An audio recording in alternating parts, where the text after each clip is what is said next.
Tudo jóia.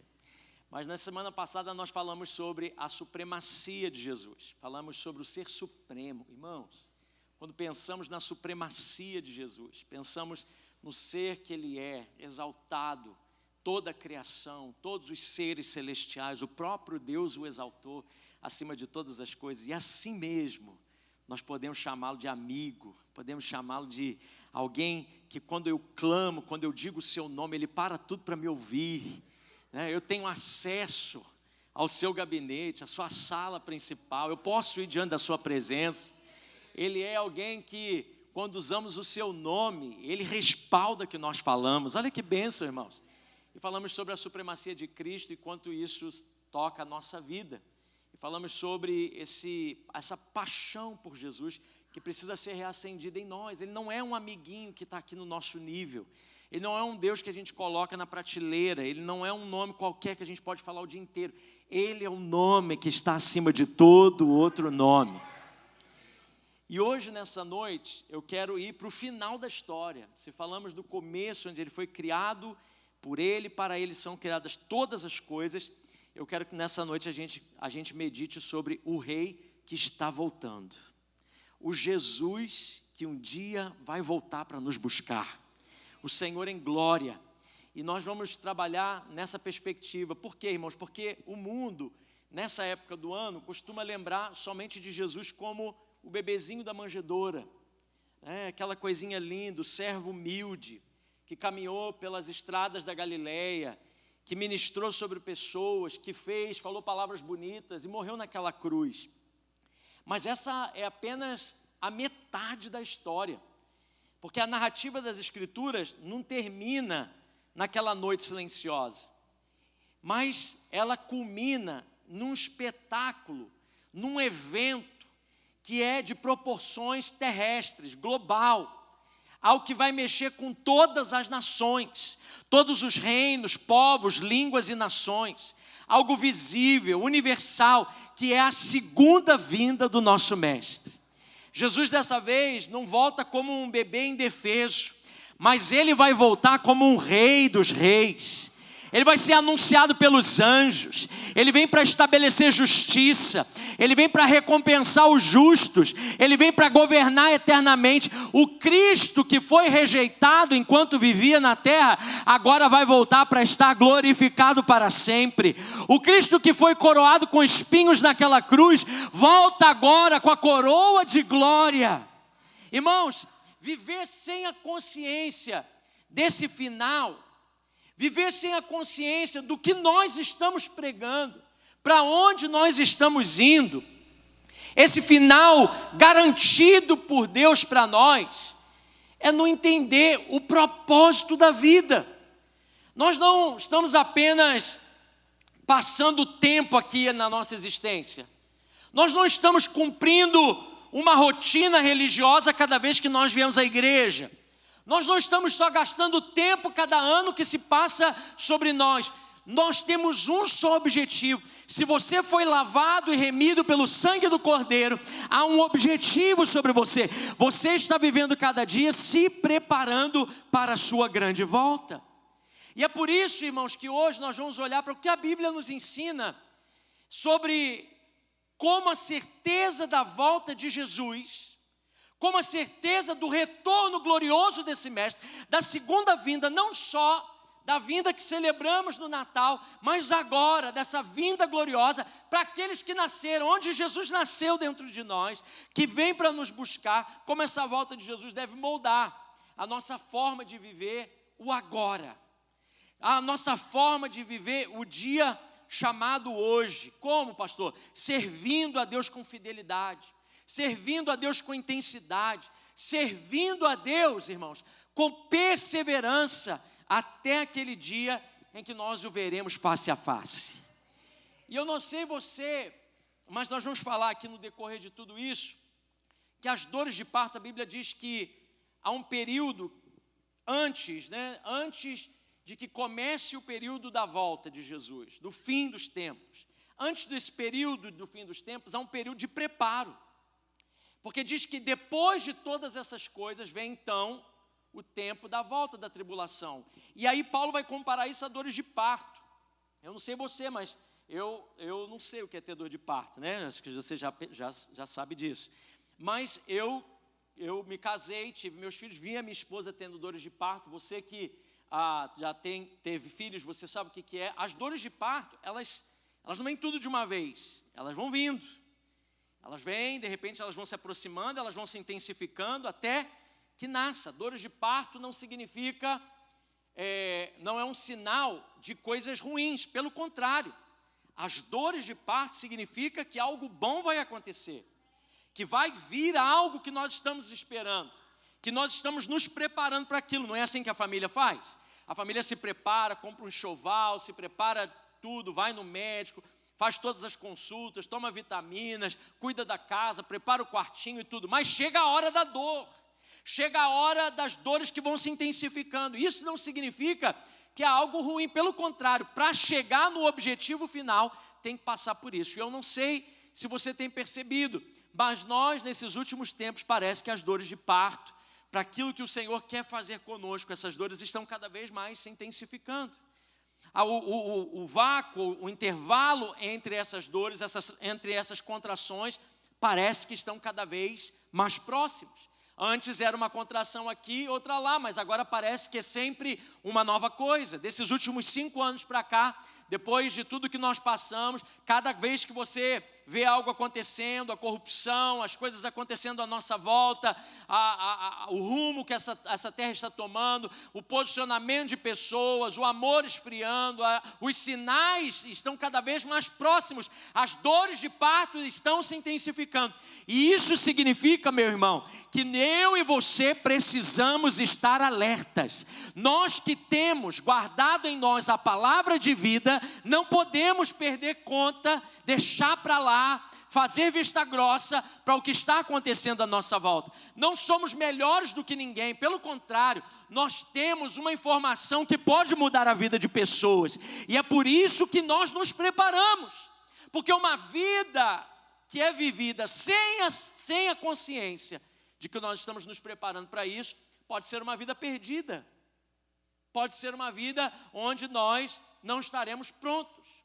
Então eu quero começar desde o início da igreja, quando os anjos de Deus deram um recado para a igreja, e o recado que foi dado para a igreja primitiva continua valendo sobre nós. E eu quero ler com você Atos, no capítulo 1, nós vamos estar lendo a partir do versículo 9, que diz assim: tendo dito isso, Jesus agora está, depois da sua morte, encontrando com os discípulos, e ele está então deixando aquilo que os discípulos deveriam fazer, e ele diz: olha, toda a autoridade me foi dada nos céus e na terra, então, portanto, vão e façam discípulos de todas as nações, batizando eles em nome do Pai, do Filho, do Espírito Santo, ensinando eles a guardar todas as coisas que eu ensinei a vocês, até que eu volte, até que tudo termine. Eu vou estar com vocês sempre, guardem isso. Enquanto Jesus está falando isso, dando aqueles últimos momentos, aquelas últimas palavras, Atos 1:9 diz: tendo dito isso, foi elevado às alturas, enquanto os discípulos, eles olhavam, e uma nuvem o encobriu da vista deles. Versículo 10. E eles ficaram com os olhos fixos no céu, enquanto ele subia. E de repente, surgiram diante deles 2 homens, vestidos de branco, que lhe disseram: Galileus, por que estão olhando para o céu? Este mesmo Jesus, que dentre vocês foi elevado aos céus, voltará da mesma forma como o viram subir. Vamos orar. Pai, ajuda, Senhor. Ajuda a nossa vida a manter os nossos olhos nos céus. Senhor, não na expectativa de que algo aconteça que possa, meu Deus, me socorrer momentaneamente. Mas Deus, mantém os nossos olhos postos nos céus, com a certeza de que aquele que prometeu voltar para nos buscar virá. Mantém os nossos olhos firmes na grande promessa. Mantém os nossos olhos atentos aos sinais dessa geração. E ative em nós, Senhor, fé para sermos um canal, Senhor, para aqueles que ainda não te conhecem. É o que nós oramos no nome de Jesus. Amém. Irmãos, depois que Jesus ressurge, os anjos declaram algo definitivo. Não é uma dúvida, não é uma teoria, não é um anseio da igreja, é algo definitivo. Jesus vai voltar. Esse não só é uma certeza, mas também é uma promessa de Deus para nós. E por isso que nós vivemos de uma forma diferente do que vive o mundo. Não porque, irmãos, nós somos superiores, pelo contrário, a Bíblia diz que nós devemos nos fazer servos. Nós devemos servir. Nós devemos olhar os outros não com um olhar de eu sei, eu tenho, eu sou melhor. Pelo contrário, no caminho aqui para a igreja, eu estava com a minha família no carro e de repente parou um carro com um som bem alto, 2 jovens fumando algo que eu nem sei o que era, mas imagino. E eles ali totalmente perdidos. E na mesma hora me veio uma indignação em saber, meu Deus, como pessoas dessas estão dirigindo e talvez causem um acidente. Os pensamentos rápidos que passam na nossa cabeça, mas de repente desperta algo dentro de mim. E eu digo, Senhor, salva esses jovens. Deus, livra eles da perdição eterna. Guarda isso, tem uma mãe orando, tem um pai intercedendo, tem alguém que está precisando. Por quê, irmãos? Eu não posso olhar para eles e dizer, que absurdo, que triste, que horrível, eles são menores. Não, eu entendo que no mundo espiritual, eles precisam de algo que nem eles sabem. E se não for a minha intercessão, se não for o meu olhar de amor, de compaixão sobre a vida deles, de me sentir inferior, o que eu posso fazer, o que eu tenho para oferecer para essas vidas? Irmãos, talvez essa resposta nunca chegue para eles. É por isso que nós, como igreja, não podemos nos sentir melhores. Mas a única maneira que faz com que eu e você vivamos diferente dessa geração é porque nós temos a certeza de que um dia ele vai voltar. E eu e você precisamos estar preparados. Tudo que tem acontecido à nossa volta coopera para que eu e você estejamos atentos.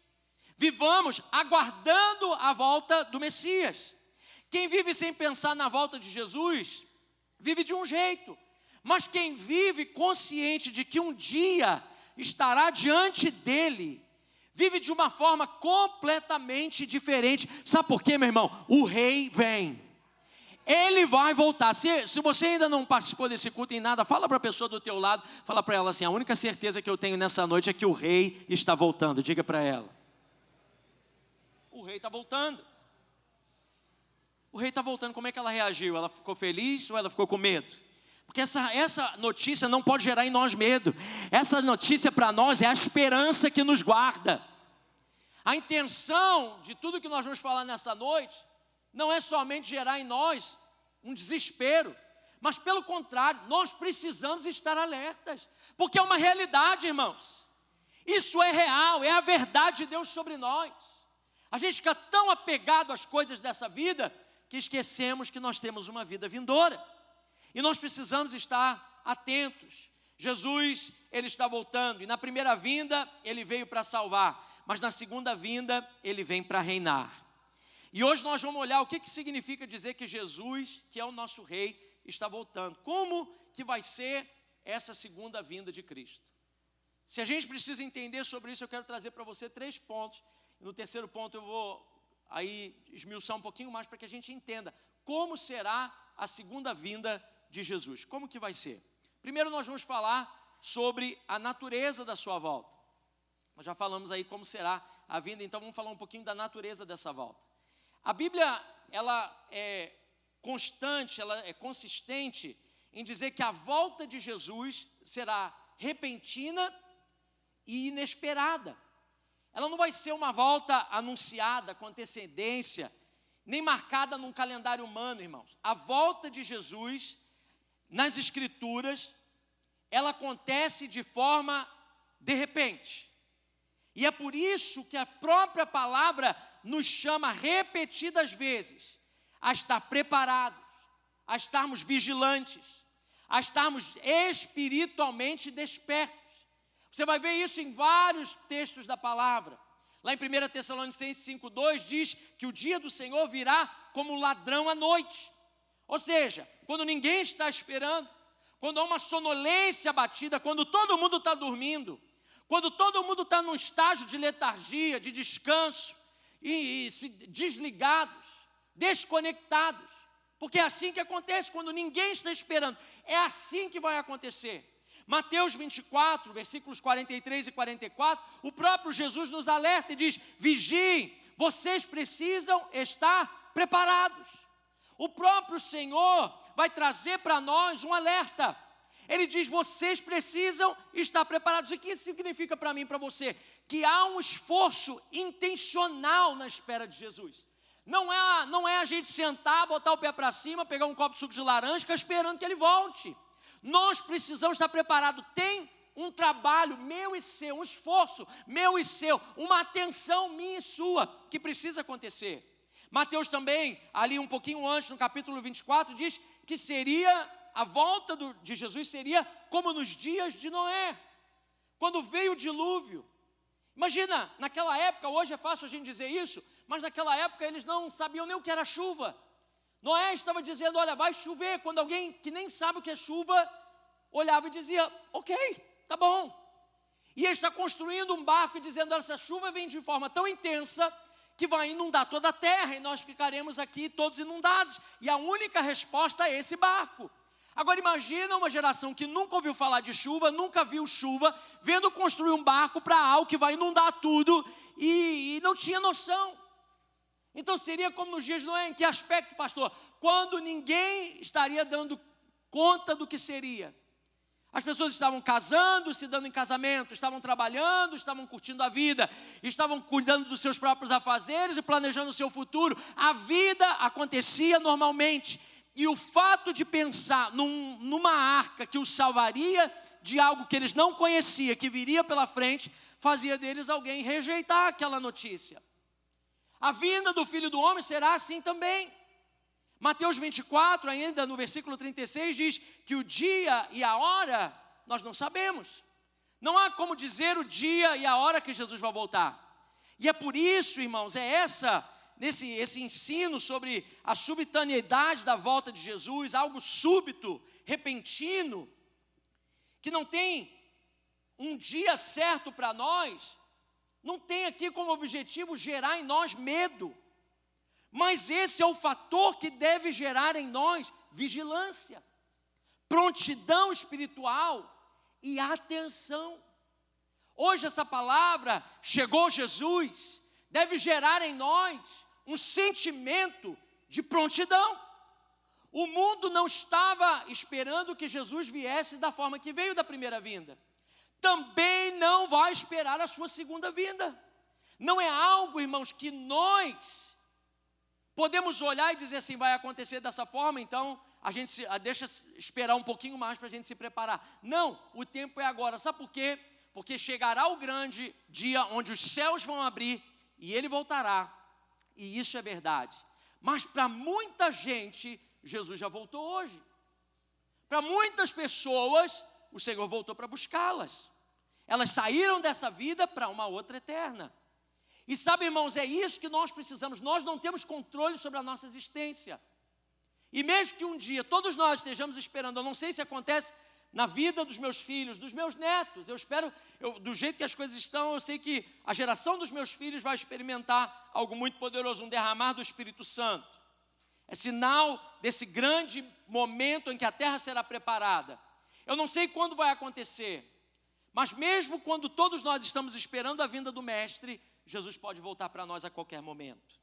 E é por isso, irmãos, que muitas vezes o Espírito Santo tem chamado a sua igreja para que a gente não seja absorvido pelas distrações, pelo engano, pela maldade, pelas divisões, pela polarização que tem acontecido, as coisas sem sentido, as coisas que não levam a lugar nenhum, que não mudam nada, aos abalos que são constantes na nossa vida, que se intensificam à medida que nós avançamos. O chamado bíblico para nós é permanecer firme e fortalecido no Senhor. A Bíblia descreve a volta de Jesus, não de forma simbólica, mas ela diz que a volta de Jesus vai ser algo visível, todo olho verá. Será um evento real, Será um evento físico. Qual é a natureza da volta de Jesus? Se prepara, porque vai ser algo real, físico, visível, glorioso, poderoso, impossível de ser ignorado. Vai acontecer, irmãos, de forma linda e poderosa, gloriosa, revelando a majestade de Jesus, poderosa, exercendo aí o que? A autoridade divina de Deus sobre a terra. Ela vai ser algo audível. A Bíblia diz que o próprio Jesus vai dar um brado. O leão da tribo de Judá, o rugido do leão será ouvido por toda a terra. A voz dos arcanjos ecoará, trombetas soarão nesse grande dia. Os céus vão se abalar. O sol vai escurecer, as estrelas vão cair, o universo será sacudido, o céu se abrirá como rolo, e Jesus aparecerá nas nuvens, vindo com grande poder e glória. Olha o que diz lá, vamos ler. Hoje eu vou ler alguns textos, são um pouquinho longos, então não fica vagando não. Entra nisso aí, entra nesses textos, acompanha junto comigo, deixa o Espírito Santo gerar, a palavra gera em nós aquilo que só a palavra pode gerar. Então, vamos ver juntos aí, tem aí as referências no seu boletim, mas está tudo aqui projetado, se você quiser anotar, acompanhando na sua Bíblia. Mateus 24, olha o mestre falando, Mateus 24, 29 a 31 diz, imediatamente após a tribulação daqueles dias. Ou seja, há um período de preparo, em si, e depois sim a tribulação. Depois da tribulação daqueles dias, o sol escurecerá e a lua não dará a sua luz. As estrelas cairão do céu, os poderes celestes serão abalados. Então aparecerá no céu o sinal do Filho do Homem. E todas as nações da terra se lamentarão. E verão o Filho do Homem vindo nas nuvens do céu com poder e grande glória. E ele enviará os seus anjos com um grande som de trombeta. E estes reunirão os seus eleitos dos quatro ventos, de uma e outra extremidade dos céus. Isso é o próprio Jesus falando para nós. A Bíblia deixa claro que à medida que o tempo avança, existe uma crescente pressão de angústia sobre a terra. Eu não sei você, irmãos, mas nós vivemos numa geração que sofre de constantes angústias. Quem sabe, irmãos, tem gente aqui sentada hoje ao som da minha voz, que não sabe por quê, mas está debaixo de pressões angustiosas o tempo inteiro. Você não sabe nem discernir o porquê, mas há uma pressão sobre nós. Há instabilidade social, há instabilidade moral, espiritual, abalos em todas as áreas da nossa vida. É isso que a palavra de Deus está dizendo, quando diz que o sol vai escurecer, a lua vai deixar de existir, as estrelas vão cair. O que isso significa para nós? O escurecimento dos céus, o abalo das estruturas, aquilo que era verdade, deixando de ser verdade, aquilo que era imovível, aquilo que era inatingível, aquilo que não podia ser nunca mudado, vai sendo mudado. Hello, será que a gente está olhando isso à nossa volta? O que era passa a não ser, a verdade passa a ser mentira, as coisas que não são agora são normais. O escurecimento, o abalo das estruturas cósmicas, elas apontam para algo muito maior, elas apontam para que a criação de Deus está reagindo à chegada desse Criador. A criação está dando sinais visíveis. É a forma divina de anunciar que esse momento que vai chegar não tem outro paralelo na história. Diferente da primeira vinda de Jesus, onde uma estrela se movimentou, agora as estrelas vão cair. Onde a lua vai deixar de brilhar, o sol não vai se colocar mais no seu lugar, as coisas vão sair do seu eixo. Agora Jesus não vem como um servo sofredor. Agora toda a criação geme pela restauração que o Rei poderoso pode trazer. Jesus não vem em humildade, Jesus agora vem em autoridade, Ele não vem em oculto, Ele vem agora em glória, Ele não vai ser visto só por alguns, todo olho verá. E a Bíblia ensina que embora o momento exato Ele nos surpreenda, o momento em si vai ser inegável, vai ser público e majestoso. E essa visão da volta de Jesus, irmãos, ela desperta a minha vida, eu não sei você, mas quando eu falo sobre isso, o meu coração treme. Quando eu falo sobre isso, a minha vida, eu preciso olhar para dentro de mim e ver, eu estou preparado para esse grande retorno? Eu estou preparado, porque isso é algo certeiro na vida daquele que crê e daquele que não crê. Essa visão, ela nos desperta não só para o fato de que ele virá, mas do fato de quem ele realmente é. E porque eu e você devemos viver em obediência a ele hoje. Isso muda a nossa história. A certeza da sua vinda não nos faz nos paralisar, como os discípulos que ficaram paralisados, olhando para o céu, dizendo, e agora o que será de nós? Mas essa volta certeira de Jesus ativa a nossa vida, a não só nos prepararmos, mas também proclamarmos, Ele está voltando, fique pronto. Essa volta nos chama a viver com fé. Essa volta nos chama a viver com santidade, com vigilância, com compromisso, até o dia em que Ele virá para nos buscar. Essa é a natureza da volta de Jesus. Agora, vamos para o segundo ponto. Se há uma natureza, como que vai acontecer? E ela vai ser esse grande espetáculo, inegável, que não dá para fugir dele. Qual é o cenário que essa volta precisa ter para isso acontecer? E ao longo de toda a Bíblia a gente vê a construção desse evento culminante, o confronto entre as forças de Deus e as forças de Satanás. E as Escrituras, elas descrevem com clareza que as condições morais, as condições espirituais, as condições sociais, elas se intensificariam à medida que a gente se aproximasse dessa segunda vinda. A Bíblia nos ensina, a gente leu lá o mestre falando, que a escuridão aumentaria. Isso significa o quê? Satanás intensificaria os seus ataques, porque ele sabe, irmãos, ele sabe que o seu tempo tem um fim.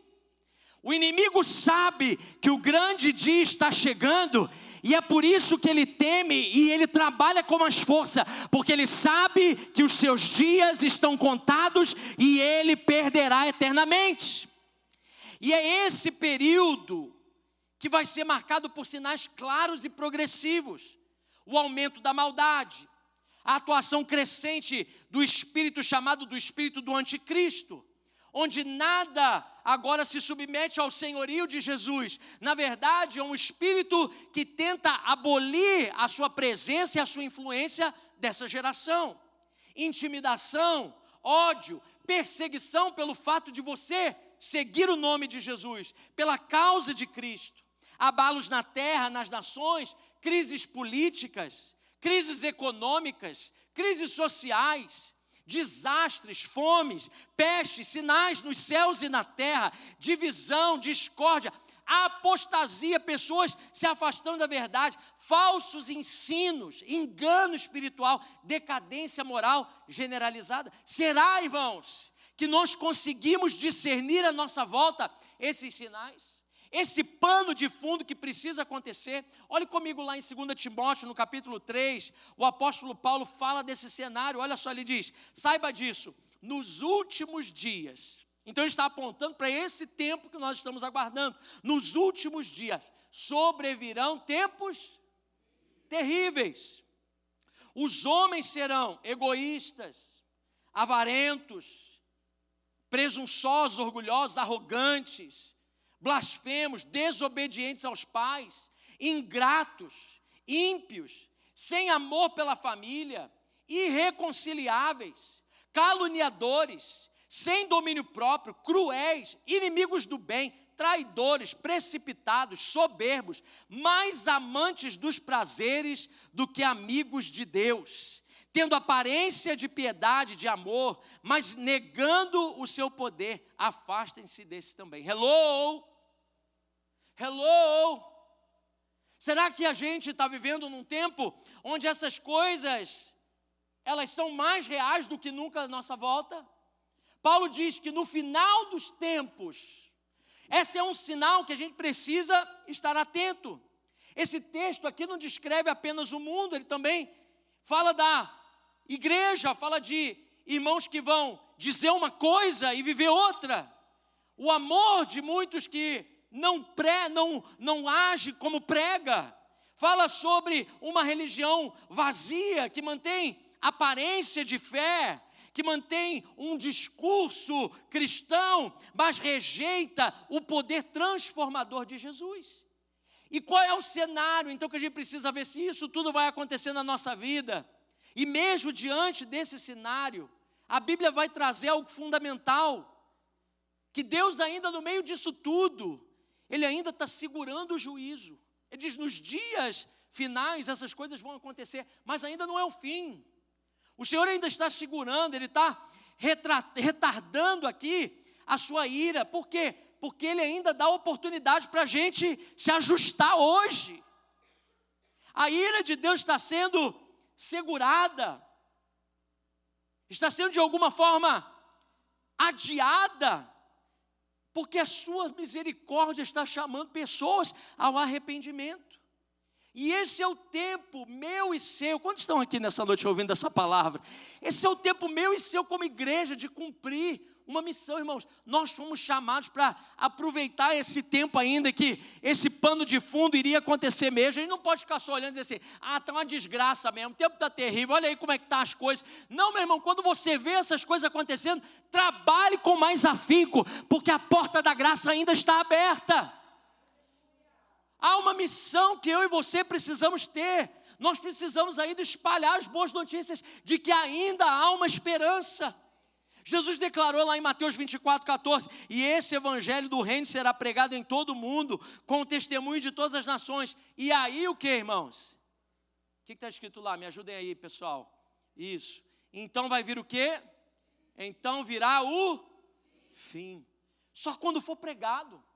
Você sabe que nós estamos aqui reunidos como igreja, semana que vem nós estamos pregando uma mensagem de salvação, toda semana quando estamos reunidos, os grupos estão funcionando, a obra está indo avante, sabe por quê? Porque ainda é o Senhor, mesmo num ambiente onde já está tudo preparado para Ele vir, Ele não vem, a gente diz assim, mas está demorando demais, graças a Deus, porque ainda há chance do meu marido ser salvo, da minha esposa ser resgatada, dos meus filhos serem alcançados pelo Senhor, do meu vizinho, do meu amigo, daquele que ainda não conhece. Não pense só em você não, pense no ambiente que está acontecendo ainda. Mesmo que a gente diz, isso aí é uma história que vai, quando que Jesus voltou? Jesus voltou. Olhe isso com olhos da graça de Deus, que está segurando essa ira e dizendo, ainda há chance, a porta da misericórdia e da graça está aberta. Os sinais não existem para gerar medo. Os sinais, irmãos, à nossa volta o tempo inteiro, estão aí, diante de nós todos os dias. Você vê sinais de maldade à sua volta? Isso é só para despertar você. Como igreja nós estamos sendo despertados, e à medida que a escuridão aumenta, é a luz que deve brilhar com mais força. É à medida que o mundo caminha em uma direção contrária a Deus, é a hora da gente se levantar como luzeiro nessa geração. E o mesmo período que revela a crise, é o mesmo período que também revela uma grande colheita. Sabe, a Bíblia descreve, como eu falei no início, esses sinais como dores de parto. Isso significa que essas dores vão aumentar com intensidade, elas vão cada vez se tornando frequentes, ela indica que algo novo está para acontecer. Dores de parto não anunciam morte, anunciam nascimento. Elas apontam para o fim de uma era, o início de outra. E o propósito dessas dores que se intensificam nessa geração é acordar a igreja, é alinhar a minha vida e a sua vida à voz do nosso Deus. E é isso que nos conduz à volta de Jesus. Se a gente vê esse cenário todo sendo estabelecido à nossa volta, e eu tenho certeza que você consegue identificar isso. Não há como alguém que é cheio do Espírito Santo não ver que os dias estão chegando ao fim. Que existe algo acontecendo à nossa volta. A gente não pode ficar tão preso àquilo que está acontecendo agora, irmãos. Tem algo eterno que está sendo desdobrado nesse momento. E isso deve nos despertar. Então, o terceiro ponto para nós. Quais são as consequências dessa vinda? Se há uma natureza e ela vai ser gloriosa, grandiosa, ninguém vai fugir dela. Se há um pano de fundo para que isso aconteça, e já acontece. E só ainda não aconteceu porque a porta da graça ainda está aberta. E o Senhor está esperando com que eu e você nos despertemos para pregar, para chamar aquele que ainda não conhece para dentro dessa arca. Existe também uma consequência dessa vinda. E eu quero trabalhar aqui alguns pontos nessa consequência. Para que a gente saia daqui pronto. Para que a gente saia daqui pronto para a chegada. Quando alguém disser, chegou Jesus. Que não chegou só em Belém, mas um dia o céu vai declarar, chegou Jesus. e nós diremos: Maranata, vem mesmo, Senhor, nós estamos prontos. A primeira consequência da sua vinda é a glorificação da igreja. A igreja vai ser glorificada.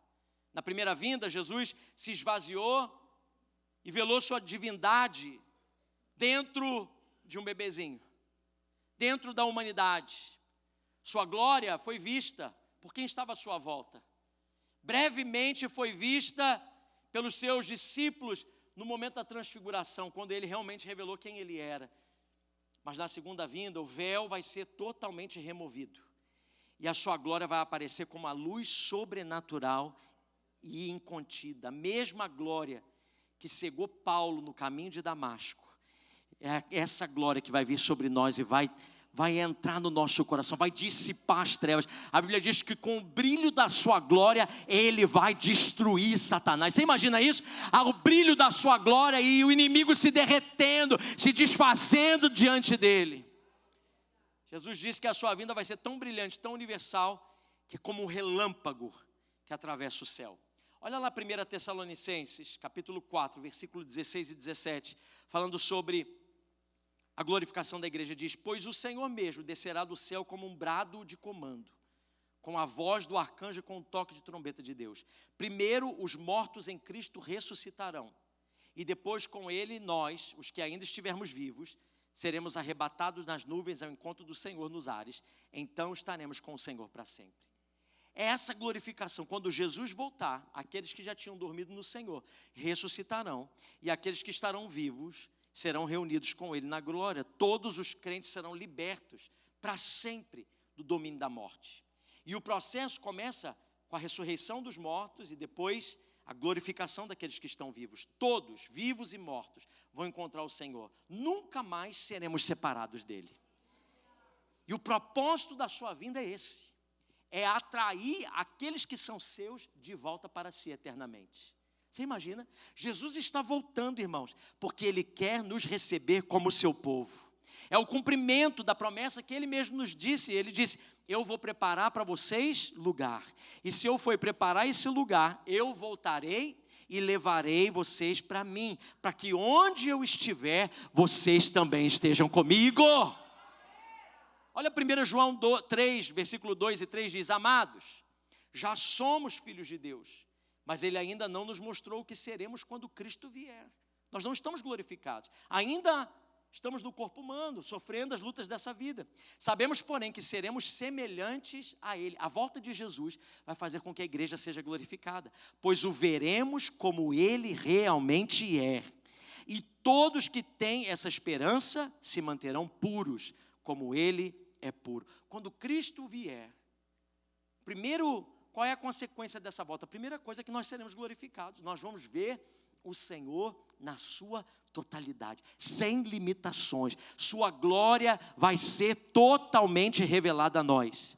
E é nesse encontro que nós vamos ser transformados. Nós vamos ser purificados, nosso corpo será glorificado, incorruptível, completamente livre do pecado. E essa esperança gloriosa muda a maneira como eu vivo hoje. A certeza da volta de Cristo, ela deve gerar dentro do meu coração submissão, santidade, fidelidade, desejo intenso de agradar ao Senhor. Por quê? Porque é assim que ele vai nos achar. Aqueles que estão nele, os que estão nele, os que permanecem nele. Igreja, entenda o que eu estou dizendo para vocês. Isso aqui é uma chave que precisa virar no nosso coração. Porque quando ele vier, e se eu não sei o dia que ele vem, eu preciso estar preparado, se eu estiver nele, eu serei conectado com ele eternamente. Ainda que eu não veja voltar, mas eu morra nele. Ainda que eu passe as lutas dessa vida, ainda que eu viva os meus dias na expectativa como viveram os profetas, os irmãos de antigamente, aqueles que deram a sua vida por Jesus e não viram a sua vida, mas morreram nele, quando ele voltar, seremos conectados com ele. Há uma esperança eterna para nós. Mas existe também uma outra consequência. O fim do iníquo, o fim de toda maldade. A Bíblia ensina que a segunda consequência da volta de Jesus não é apenas a igreja ser glorificada, mas que toda a rebelião contra Deus vai ser findada. vai haver justiça completa, definitiva, justiça inquestionável. Olha o que diz lá em 2 Tessalonicenses 1, do versículo 6 ao 10, e diz assim: é justo da parte de Deus retribuir com tribulação aos que lhe causam tribulação, versículo 7, e dar alívio a vocês que estão sendo atribulados e a nós também. Olha, presta atenção nisso. Isso acontecerá quando o Senhor Jesus for revelado dos céus, com seus anjos poderosos, em meio às chamas flamejantes. Ele punirá os que não conhecem a Deus e os que não obedecem ao evangelho do nosso Senhor Jesus. Esses sofrerão a pena de destruição eterna e separação da presença do Senhor e da majestade do seu poder. Isso acontecerá no dia em que ele vier para ser glorificado em seus santos e admirado em todos os que creram, inclusive vocês que creram em nosso testemunho. Olha o que esse versículo está dizendo para nós. Quando Jesus for revelado do céu, em fogo, com seus anjos, o tempo da graça e o tempo da paciência divina vai ter chegado ao fim. Quando ele vier, quando ele voltar, esse momento traz consigo justiça. E isso, irmãos, para nós é glória a Deus, mas para o mundo é misericórdia. Porque aqueles que rejeitam o evangelho, aqueles que ouviram a mensagem, mas recusaram se submeter ao senhorio de Jesus, aqueles que preferiram viver sem Deus, esses vão carregar as consequências dessa decisão. Vai ser nesse tempo, as consequências dos seus próprios pecados vão deixá-los separados eternamente da presença de Jesus. Mas por outro lado, os que creram em Cristo vão ser recebidos na presença de Deus. Sabe, a Bíblia descreve que esse líder específico, esse mestre da perversidade, o iníquo, em algumas versões vai dizer assim, ele vai se levantar nos últimos dias tentando enganar e afastar as pessoas. E é nesse grande dia que esse personagem morre. Esse que vai trazer, ou essa força que se levanta para espalhar o espírito do anticristo. Esse iníquo que vai ser um canal, ele ainda não é um anticristo, mas ele trabalha em direção a isso, para que as gerações não dependam de Deus, possam viver longe do Senhor, onde você seja guiado por pensamentos e uma inteligência que vai fazer com que isso seja facilmente substituído por Deus, pela voz do Espírito que consegue te guiar e te direcionar. Onde todas as coisas podem ser acessadas numa só vez. Onde num piscar de olhos, num estalar de dedos, coisas que eu não sei são reveladas. Então eu não preciso mais buscar nada. Eu tenho alguém, eu tenho algo, eu tenho uma força, eu tenho um respaldo de coisas que podem me afastar do Senhor. Então, irmãos, olha lá em 2 Tessalonicenses 2:8 diz: então o homem da perversidade, o iníquo aqui, essa força, é hora da luz de Deus brilhar e revelar porque para nós, irmãos, presta atenção, o que eu estou trazendo para você aqui, você precisa entender no espírito. Às vezes a gente não está entendendo o que o Senhor está falando à nossa volta.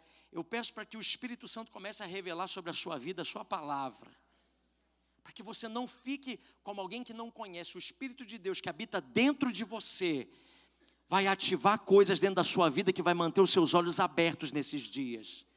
O espírito do enganador não vai tomar o seu coração, não vai tomar a sua família, nem a sua casa. Quando você vê que Deus não está naquele lugar, você vai correr para longe disso. A gente vive numa vida cristã muito pautada na moral.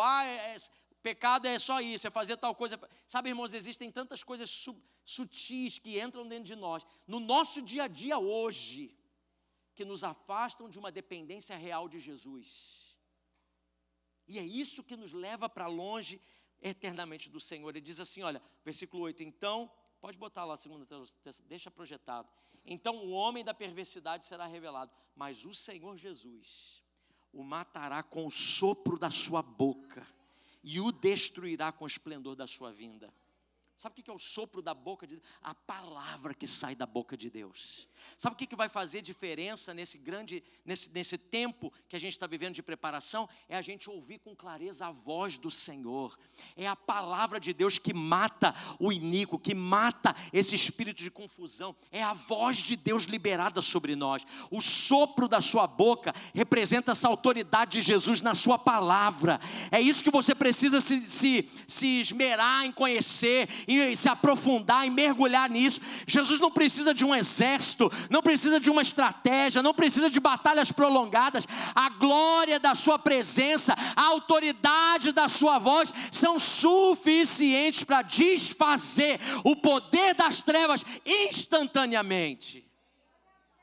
Então a segunda vinda de Jesus vai significar não só a conexão eterna com Cristo, mas também o fim da rebelião humana e demoníaca. Significa o encerramento definitivo da obra do anticristo. Significa o fim do engano global. Significa que a justiça de Deus vai triunfar eternamente. E é por isso que a gente vive com esperança. A terceira consequência dessa volta é que há uma condenação dos ímpios e uma recompensa para os justos.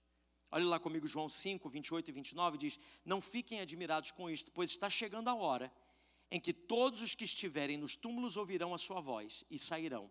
Os que fizeram o bem ressuscitarão para a vida, e os que fizeram o mal ressuscitarão para serem condenados. Jesus declara aqui duas ressurreições, uma para a vida e uma para a condenação. Não existe neutralidade nesse dia.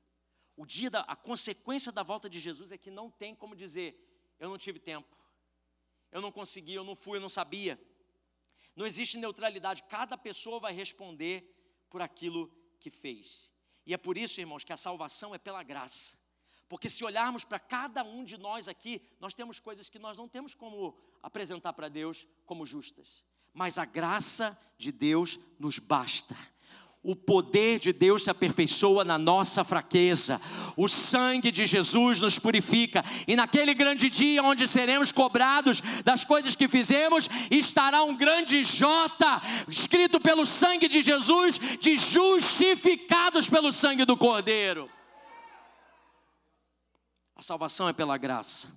Mas as recompensas por aquilo que fizemos vai de acordo com o serviço e a fidelidade de cada um. Vai haver uma distinção. A salvação é pela graça. Todos os que estiverem justificados serão salvos. Mas a recompensa dessa salvação, ela é diferente. Olha lá em 1 Coríntios 3, 12 a 15, diz assim: aqueles que constroem sobre esse alicerce podem usar vários materiais: ouro, prata, pedras preciosas, madeira, feno e palha. No dia do quê, irmãos? Naquele dia da volta do Senhor, o fogo revelará que tipo de obra cada construtor realizou. E o fogo mostrará se a obra tem algum valor. Se ela sobreviver, o construtor receberá recompensa. Se ela queimar, o construtor sofrerá grande prejuízo, mas será salvo como alguém que é resgatado por meio do fogo. Você está vendo aí? É nesse tempo, o que eu quero dizer com esse ponto aqui, irmãos? É nesse tempo que é muito fácil eu e você sermos setados pelo inimigo de parar de construir com ouro, prata e pedras preciosas. Existem muitas pessoas que nesse tempo de tribulações e pressões e coisas que nós não conseguimos administrar, conseguimos ouvir falar, a gente diz assim, a gente se retira. E diz assim, não vou me envolver muito não, deixa os outros fazerem. Isso aí é um bando de hipócrita, isso aqui é assim, não vou fazer nada não, vou ficar aqui na minha, aguardando a minha salvação. Irmãos, a gente corre um grande risco de estar vivendo esse tempo e sendo setado pelo nosso inimigo, para que a gente cada vez mais esteja dando passos para trás e não se envolvendo com a obra que precisa ser de ouro, prata e pedras preciosas. E as construções que nós estamos fazendo é de madeira, feno e palha. É algo que é passageiro, que quando o fogo vier, queima. É algo que é só dessa terra. A gente se esmera em conseguir algo para nós. A gente luta pelos nossos interesses. A gente quer dar um futuro glorioso para a nossa família aqui na terra. A gente quer dar um bom estudo. A gente quer fazer. E nada disso tem problema. Pelo contrário, é muito válido. Mas mais do que isso, o maior alicerce que você pode dar para a sua casa é a presença de Jesus. É uma vida vida cheia do Espírito Santo, é uma vida de santidade, é exemplo de oração, é amor pela palavra. É isso que vai valer naquele grande dia. E aí o inimigo quer que a gente faça o quê? Nesse tempo, a gente se guarde, vai ser salvo, mas a gente não está construindo conforme aquilo que o Senhor nos chamou para construir. As recompensas, elas não se baseiam em talento, em posição, em importância, mas elas se baseiam em fidelidade. Elas se baseiam enquanto eu estou sendo fiel. A promessa de recompensa nessa vida e na eternidade está lá em Marcos, capítulo 10. Olha o versículo 29 e 30, diz: Jesus respondeu: eu lhes garanto, eu amo esse versículo aqui, eu amo isso, irmãos, porque não tem ninguém que naquele dia vai dizer assim: eu fiz tanto para o Senhor, o Senhor está me devendo. Porque tem gente que vive nessa vida achando que Deus ainda está devendo alguma coisa. Mas o Senhor está dizendo aqui, olha, eu lhes garanto que todos que deixaram casa, irmãos, irmãs, mãe, pai, filhos, propriedades, por minha causa e por causa das boas novas, receberão em troca nesse mundo 100 vezes mais casas, irmãos, irmãs, mães, filhos e propriedades, com perseguição, e no mundo futuro terão a vida eterna. A recompensa não é só aqui, a recompensa também vai ser naquele grande e eterno dia. Tudo vai ser recompensado. Naquele dia, quando Cristo vier, os que carregam o seu nome, os que permaneceram firmes, os que obedeceram quando era difícil, os que escolheram Jesus quando o mundo escolheu outra coisa, os que lutaram o bom combate da fé, esses serão recompensados pelo Rei. A quarta coisa e penúltima coisa é que, além de sermos conectados com Ele, de o iníquo ter fim, de recebermos a recompensa que nos foi proposta na nossa vida, há uma restauração da criação. A Bíblia nos mostra que a obra da redenção, ela não alcança somente pessoas, mas ela alcança toda a criação. Assim como o pecado afetou pessoas, também afetou tudo. O mundo se tornou um mundo decadente por conta do pecado. A volta de Jesus vai trazer também restauração a tudo. Romanos 8, 18 e 21 diz: considero que os nossos sofrimentos atuais... Vamos ler isso juntos, irmãos? Vamos, porque isso precisa ser uma verdade para você. Vamos lá? Romanos 8, 18 a 21 diz: considero que os nossos sofrimentos atuais não podem ser comparados com a glória que em nós será revelada. A natureza criada aguarda com grande expectativa que os filhos de Deus sejam revelados, pois ela foi submetida à inutilidade, não pela sua própria escolha, mas por causa da vontade daquele que a sujeitou, na esperança de que a própria natureza criada será libertada da escravidão da decadência em que se encontra, recebendo a gloriosa liberdade dos filhos de Deus. Paulo aqui escreve algo profundo. Assim como nós esperamos com perseverança a volta de Jesus, toda a criação geme. A terra está clamando, irmãos. Alguns dizem assim: não, isso aqui é problema climático, isso aqui é problema de leis, isso aqui é problema disso, é problema daquilo. Pode ser isso tudo, mas eu, quando leio a minha Bíblia, eu vejo que a criação está clamando: Maranata, ora vem meu Criador. E última coisa, eu quero pular já para o último ponto, para nós terminarmos. A última coisa é que a volta de Jesus, se os irmãos quiserem me ajudar aqui, já fica à vontade. O reinado revela para nós o reinado final de Cristo. Está aqui a boa notícia, irmãos. Ouça o que o Espírito Santo está dizendo. A Bíblia revela que a volta de Jesus não é um evento só. É o início de um reinado real,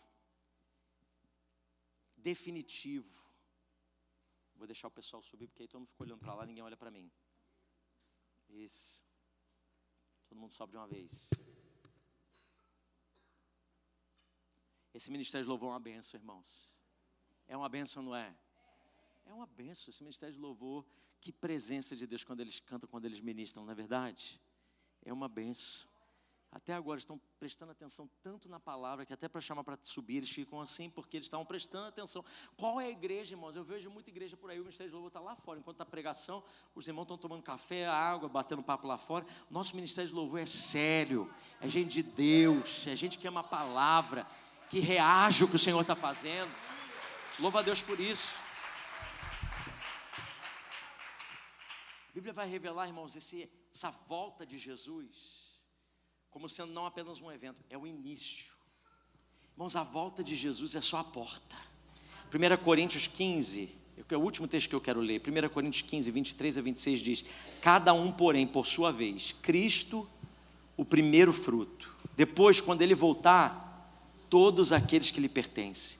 Então virá o fim, quando ele entregar o reino a Deus, o Pai, depois de ter destruído todo domínio, autoridade e poder, pois é necessário que ele reine até que todos os seus inimigos sejam postos debaixo dos seus pés. E o último inimigo a ser destruído é a morte. Aleluia. Jesus não está esperando aqui, irmãos, o final da história. Jesus é o final da história. Só termina quando Jesus terminar. O Jesus que nós servimos, é Ele que dita quando tudo vai acabar, até que o seu último inimigo seja pisado por debaixo dos seus pés. Paulo diz que Cristo vai reinar até colocar tudo em ordem. E o último inimigo que Cristo vai vencer é a morte. E não haverá mais morte.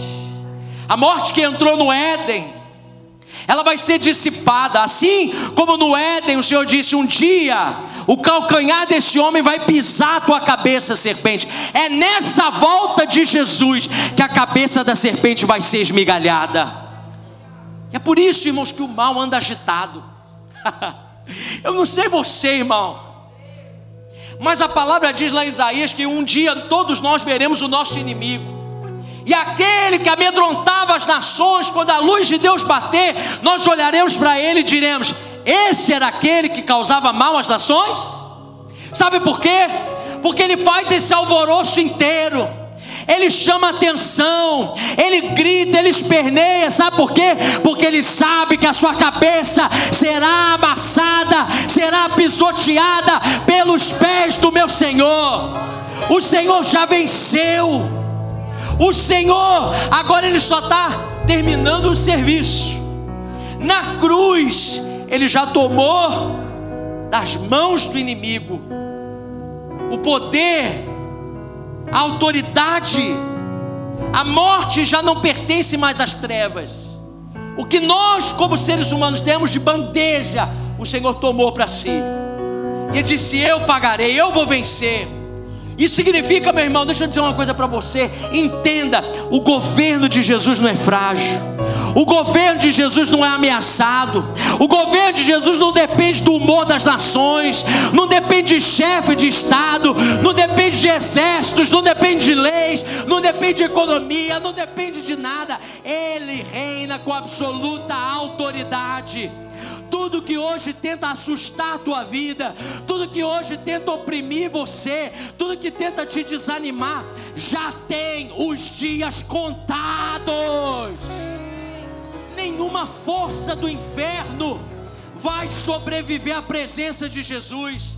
Nenhuma estrutura de injustiça. Ai, como seria tão bom se esse homem subisse ao governo, se aquela lei passasse, se aquelas coisas acontecessem. Meu irmão, você serve um Senhor que já deu o seu último comando. Ele está assentado no trono eterno e de lá ele reina. Nenhuma estrutura de injustiça resiste ao seu toque. Nenhuma obra das trevas fica de pé até ele terminar. E o mais maravilhoso, segura essa aí, meu irmão, porque hoje você está celebrando a volta do teu Messias. Chegou Jesus no dia em que nós ouvimos do céu essa trombeta soando, o nosso coração pula de alegria e a gente diz: o mais maravilhoso é saber que o reinado que vem é o Rei, é o Senhor que te ama, te conhece, te salvou e tem planos e projetos eternos sobre você. Vai ser um domínio tirano, é um governo de amor. O mundo, irmãos, caminha para a crise, mas nós como igreja caminhamos para a glória. A história caminha para um rumo de caos, mas aqueles que conhecem o Rei caminham para a vitória eterna. No final não é medo que governa, é Jesus que governa. Eu não sei você, mas isso deve acender o teu coração de esperança. Isso deve dar a você coragem, expectativas, porque quando o rei governa, tudo volta para o lugar. Quando Jesus senta no mais alto e sublime trono, tudo se submete a Ele. Quando o rei governa, a morte perde a força. Quando o rei governa, o mal se cala. Quando o rei governa, até a criação respira aliviada. O plano de Deus não termina em fraqueza, termina em triunfo. E o mundo não termina em trevas, o mundo termina em luz. O reinado final de Jesus é um anúncio de que tudo que hoje dói vai ser curado. Tudo que hoje pesa, está difícil, está pesado, vai ser retirado de sobre os seus ombros. Tudo que ameaça você vai ser vencido. A mensagem da volta de Jesus não deve gerar em nós medo, mas deve gerar em nós despertamento espiritual. Eu quero terminar, irmãos, com uma aplicação. Como que a gente deve viver? Porque se há uma pergunta que a gente pode tirar disso tudo que a gente está olhando, que esse rei vem. Eu não sei você, mas nessa semana pense sobre isso. Toda vez que você olhar para o céu, diga: Maranata, vem, Senhor. A vida não termina aqui nessa terra. Nós não vivemos somente para as coisas boas dessa vida, para passar as lutas e os intempéries dessa geração. Nós estamos nos preparando para algo muito glorioso. O que eu posso fazer? Como que eu posso viver sabendo que o rei está voltando? Primeira coisa, diga comigo: eu preciso viver acordado. Diga para a pessoa do seu lado: fique acordado. Diga para ela: não durma espiritualmente. Segunda coisa que a gente precisa viver, além de acordado, diga: eu preciso viver. Não, diga com mais força: eu preciso viver puro. Santidade, irmãos, não é opressão, santidade é preparação. Você foi separado por Deus porque você está sendo preparado por Ele. Separado por Deus para ser preparado para Ele. Diga comigo: eu preciso viver cheio do Espírito Santo. Diga assim: sem o Espírito Santo não dá. Diga para a pessoa do seu lado: sem o Espírito Santo não dá, meu irmão, não adianta nem tentar. E para ter o Espírito Santo tem que nascer de novo, tem que rejeitar o pecado, tem que dizer: eu preciso de Jesus. Diga comigo: eu preciso viver. Quarta coisa, viver em missão. Há pessoas para alcançar, a gente que precisa ouvir que Ele está voltando. E por último, diga: eu preciso viver com urgência. Diga: não procrastinando, não deixando para depois, não levando de qualquer jeito. O tempo é agora. Eu preciso responder o que o Espírito Santo está me pedindo agora. E aí eu tenho uma pergunta para você: quando Ele voltar, como é que Ele vai te encontrar? Ele vai te encontrar acordado? Ele vai te encontrar puro? Ele vai encontrar você cheio do Espírito Santo? Ele vai encontrar você vivendo em missão? Ele vai encontrar você vivendo com um senso de urgência, não deixando as coisas para depois? Pense sobre isso. Hoje, mais do que uma notícia, para nós, uma oportunidade. Mais do que uma notícia para nós, hoje um alerta. Eu preciso estar pronto. Esse não é tempo de andar de um lado para o outro. Esse não é tempo de andar de maneira fria. Esse é tempo de experimentar fogo de Deus sobre a minha vida. Esse não é tempo de andar com medo. Esse é tempo de expectativa sobre a minha vida. Ei, você está aí distraído ou está desperto? Está ocupado ou está disponível? Está indiferente ou está apaixonado? É isso que vai fazer toda a diferença, meu irmão. Sabe por quê? Porque o rei está voltando. O céu está chamando você. Acorda, prepara, se apruma, se entregue a Jesus. Talvez você nunca teve uma oportunidade de se entregar a Jesus, de levar a sério. Jesus conta a história, uma história de 10 moças que preparavam a noiva para o casamento. E antigamente, o noivo ia de viagem se preparar a casa, e ele ia preparar tudo e ficava geralmente 1 ano fora. Assumia um compromisso de noivado, saía por 1 ano para preparar a casa, para montar. Não era assim como hoje, vai ali e aluga uma coisa. Não, tinha que montar as coisas, preparar tudo. Demandava recursos para manter uma festa, para fazer uma celebração. Então ela era prometida naquele dia, o noivo ia, e não se sabia, não tinha meios de saber quando que esse noivo voltaria. Poderia demorar 1 ano, poderia demorar um pouco mais, as coisas saíram do seu controle, então ele não tinha como saber. Mas quando se chegava próximo de mais ou menos uma data, de que eles pensassem que o noivo voltaria, as damas de honra, as mulheres que preparavam a noiva para o seu casamento, se juntavam e ficavam perto dela. E Jesus conta essa história dessas mulheres que estão preparando essa noiva para esse grande casamento. Mas 5 delas eram mulheres prudentes, e mesmo sem saber a hora que o noivo voltasse, se ele voltasse no meio da noite, elas estariam prontas com uma lamparina acesa, porque na hora que ele chegasse, eles precisariam reconhecer se era ele realmente. E 5 eram nécias, tolas, gostavam de aproveitar a vida, estavam ali, mas não se entregavam por completo.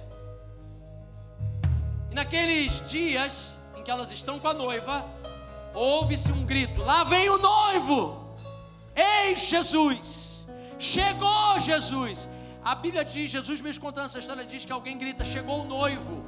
Então todas elas que estavam dormindo acordam, as que estavam preparadas acendem a sua candeia, acendem a sua lamparina, e as outras, o óleo já tinha queimado, se esgotou, e elas vão desesperadas, as que tinham óleo, e disseram: compartilha conosco o óleo que vocês têm, para que a gente também não fique aqui no escuro, não seja deixada para trás nessa grande festa. As prudentes disseram: olha, a gente não pode, porque se eu compartilhar o meu óleo, eu também fico sem. E aí o noivo veio, e naquela comitiva só as 5 que estavam preparadas foram, e as que não estavam bateram a porta, correram atrás do prejuízo, mas já era tarde demais. As núpcias, o casamento já havia acontecido. Irmão, essa história fala da volta de Jesus. E eu por muito tempo fiquei meditando sobre isso, sobre essas noivas, as virgens, as damas de honra, que eram prudentes e as que não eram prudentes, as que tinham óleo para acender a sua lamparina e seguir o processo de casamento, e as que ficaram para trás porque acabou o óleo. E por muito tempo eu pensei: poxa, mas essas moças, elas não sabiam, elas foram pegas de surpresas como as outras. Elas tinham óleo um dia elas tiveram óleo, mas esse óleo foi queimando e acabou. E talvez as outras, se elas pudessem compartilhar. E eu fiquei muito tempo pensando sobre isso, até que lendo e meditando sobre esse tema, sobre essa história, eu percebi uma coisa, irmãos. Sabe qual a diferença entre as moças que tinham óleo das que não tinham? Não foi porque elas não tiveram como buscar o óleo, elas escolheram deixar o óleo acabar. Porque se elas não sabiam que ele viria, quando você vê que o óleo está menor, você não fica despreparado, você vai lá e compra. Não foi uma questão de despreparo, não foi uma questão somente de algo que aconteceu, foi uma escolha. Porque todo mundo sabe quando o óleo está acabando, todo mundo sabe quando o amor está esfriando. Todo mundo sabe, quem conhece o Senhor e não conhece o Senhor, sabe que nessa vida você não vai achar o que você procura. Porque se você achasse, você já tinha achado. Nesse momento da sua existência, você já tinha achado. Não está em casamento, não está em bebida, não está em drogas, não está em dinheiro, não está em posição, não está em nome. Porque se você tivesse achado já, você seria completo. Mas há uma escolha. E o que diferencia de quem está preparado para quem não está preparado é uma escolha. Quem é você nessa história? Não vai ficar na conta de ninguém, é a sua decisão. Quando você vir que o seu óleo está esgotando, você pode correr e ajustar isso. Você pode se despertar, você pode dobrar o seu joelho, você pode clamar ao Senhor, você pode ir diante da presença dEle, você pode pedir perdão pelos seus pecados. Ainda a porta da graça está aberta, ainda há uma chance para nós. E hoje chegou Jesus. aquele grande e eterno dia, a trombeta vai soar. E como Ele vai nos achar? Preparados? Ou dando desculpa? Não, acabou, o Senhor sabe, eu vivi muita coisa para o Senhor, mas agora eu estou meio assim. Hoje é dia de reabastecermos a nossa chama por Ele.